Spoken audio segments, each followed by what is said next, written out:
how you know if someone's your friend. A, you can tell them bad news and they'll listen. They won't tell you why, you know, you're stupid and why that bad thing happened to you and how something worse happened to them once and, you know, derail the whole conversation. You can actually tell them bad news and they'll listen. So that's a good thing. And then this is a weirder thing. You can tell them good news and they'll help you celebrate.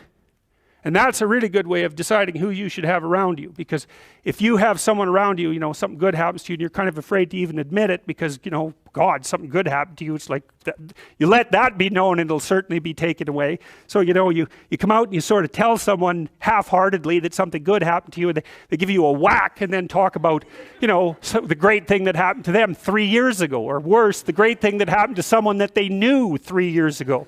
You know, it's like, go away from that person. They're not helpful to you. And they're not helpful to themselves either. And so you want to surround yourself, you got to think about this. You got to surround yourself with people who want the best for the best part of you. You can hang around with weasels and losers that are trying to pull you down to justify the fact that they're spiraling downhill as well. And you know, the upside of that is you don't have to have any responsibility and you can all whine about how wretched life is, you know, so that's pretty attractive.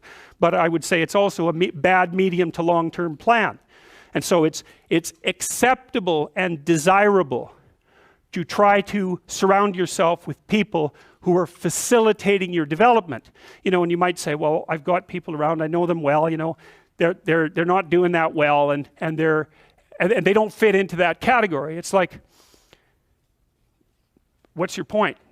What are you going to do with them exactly? If they'll listen and cooperate with you and move towards a better future, great. If they don't pay any attention and they keep doing the same damn things over and over and they're not going anywhere and it's painful, then maybe the proper thing to do is say, you just have your misery. I'll go off and have my life. And maybe you'll wake up at some point in the future and think that's a better way of being. Because just putting up with it is, well, they call that enabling, right? You put up with that sort of behavior, you're providing tacit consent for it and even tacit approval.